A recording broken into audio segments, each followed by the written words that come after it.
I've always wanted to be a marine archaeologist. Really? Really? Yeah, that was kind of my dream growing up.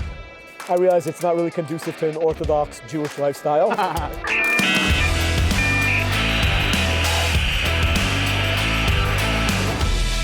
Welcome back, guys. We're here at SHOT Show 2024. Devin Perkins, Kevin Dixie, Gators Eyewear booth. We got one of the most prolific voices in the industry right now. Perfect timing for this interview. We have Yehuda, the Pew Pew Jew. What's going on, brother? Not much. How are you? I'm well. Unless you got something, I'm gonna jump straight into. No, I'm just gonna go ahead and fist bump them because you know blacks and Jews ain't supposed to be getting along right now. So we'll go ahead and get that awkward moment out the way. All right. So now let's go ahead and roll. Now you guys were talking off camera, man. Looked like you were rolling good with it. Continue. Oh yeah, let's get into it. I mean, your name has been everywhere. You're on your what? Second, third book now? Ninth. Wow. Excuse me, guys. The ninth book. Pretty the ninth disrespectful book. of you. I apologize. I'm just saying. Regardless, your name has been everywhere. Everybody knows what you do. To me, it sounds like it would be perfect timing for an organization to come to you and say, hey, let's partner together and maybe not necessarily go to war with, but at least give a lot of the Jews that are on college campuses dealing with a lot of these pro-Hamas protesters and a lot of the harassment, a lot of the stuff that we've seen. Why hasn't anybody reached out to you and decided to say, hey, let's get this rolling? Honestly, I have no idea. I'm not going to be that guy that goes begging for things, but I'm here, I'm ready. If any of them want to reach out to me and say, hey, we want you to rep us, start pushing campus carry, educating Jews on campus about their ability to carry, I'm all for it. Just give me a call. You did recently, and again, off camera, you did tell us that you recently just took a bit of a power of position with the new organization, right? Unpack that for us. So I just accepted a board of directors position with Alan West on the Second Amendment Institute. And I'm very excited about that because it's going to give me a bit of a broader reach with some real support. And actually one of their big things is college campuses and reaching out. So it's something that I'm talking with them about, trying to organize something where we can actually go to college campuses and hopefully change the minds and get people armed. So with that being said, what do you guys think or perceive to be the biggest obstacles with getting gun safety and training onto a college campus? I mean, we all know colleges across the country are super left-leaning. I mean, you got your pockets of good ones that are, down the middle or even pro-gun, but most of them are super liberal and they just don't want to have it on campus. Now, what I've noticed is coming from Georgia and now being in Colorado is that both of these states have legal campus carry for their students. It just isn't necessarily promoted a lot. Like, I didn't know until a student told me in Colorado. So what can we do to get that, I guess, more out in the open and more known to the students that could be using this? I mean, I think there needs to be a big national push. I think there needs to, I think, and this needs to be, whether you like the NRA or not, you need the NRA involved, GOA, Second Amendment Foundation, Second Amendment Institute. You need a big, massive push educating people saying, hey, college campuses could be a safe place. I get a lot of questions all the time from Jews who are saying like, we're so afraid of what's happening, we want to get a gun. They're like, how, on the scale of 1 to 10, how afraid are you? And they ask me that, I'm like, maybe 1. And they're like, how can you be 1? I said, because I've been doing this for 7-8 years. I've been training myself. I've been mentally preparing myself. I'm ready. Bring it, if you will. I like that. And I think that needs to be a message being pushed on college campuses. Yeah, for sure. I mean, it needs to be being pushed everywhere, but... No, what I'm saying, if we're speaking specifically to the Jewish community, Moses was a general, Joshua was his predecessor. We need to start embodying those people, right? No, absolutely. I talk about that. The Jewish history has been like just filled with a warrior heritage. I mean, from Abraham going to the battle, to Jacob preparing for war, to King David, to the Maccabees. I mean, we're talking, we come from a warrior heritage, yet that whole idea of David versus Goliath has disappeared.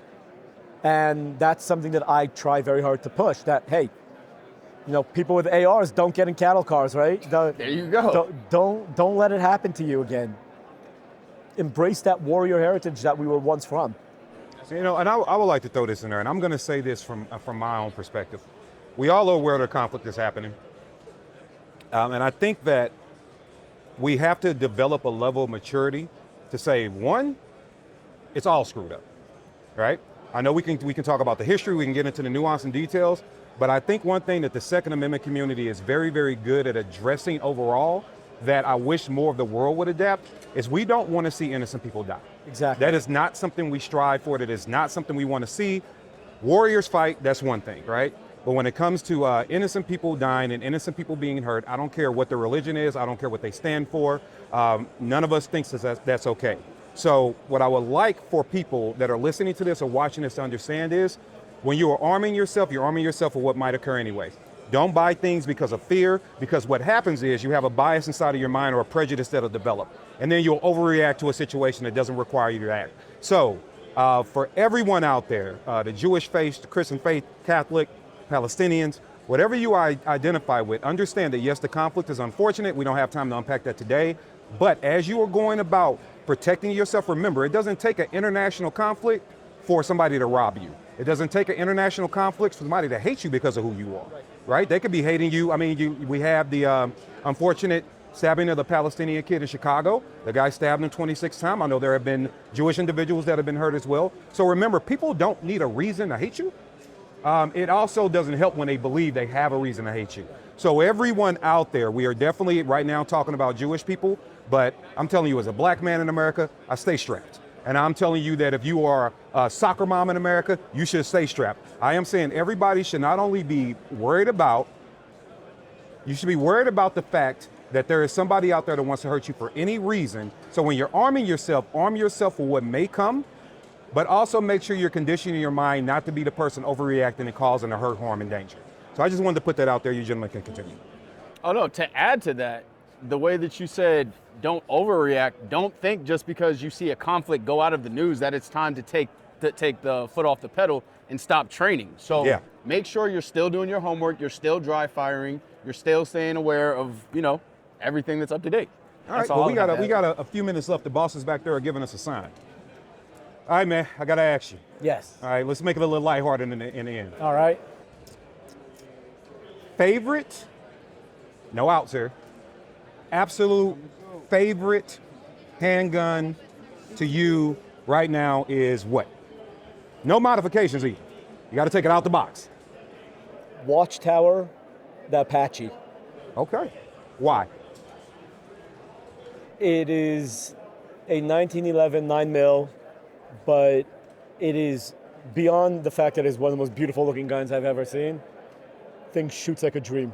I mean, I was 2-inch groupings from 15 yards, I think. Just like, it was just a pleasure to shoot.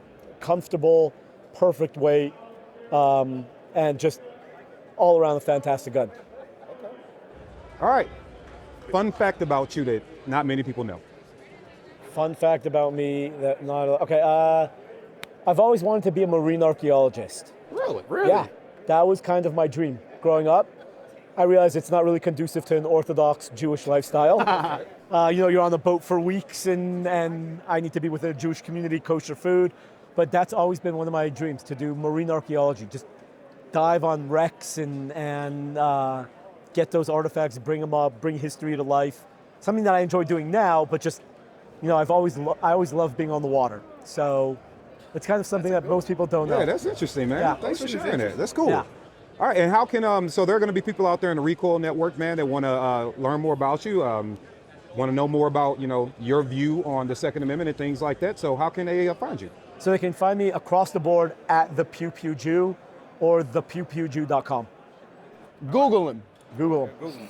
All right, guys, this has been Yehuda. Look, I got to tell you, brother, I've sat at your house. I've ate meals at your table. We've had some conversations for sure, right? Absolutely. But I want to thank you for always being a gentleman. Thank you for always being willing to enter into the conversations. We'll keep those conversations private, but I do appreciate your candor, and thank you so much for welcoming me to your home with your family and introducing me to your culture and your ways. I definitely appreciate that. You're welcome anytime. Thanks, brother. I appreciate that. Hey, guys, once again, Recoil Podcast, Gators Hour Booth, SHOT Show 2024. I know we've been hitting you hard. We got more great guests coming. Thank you once again, Pew Pew Jew.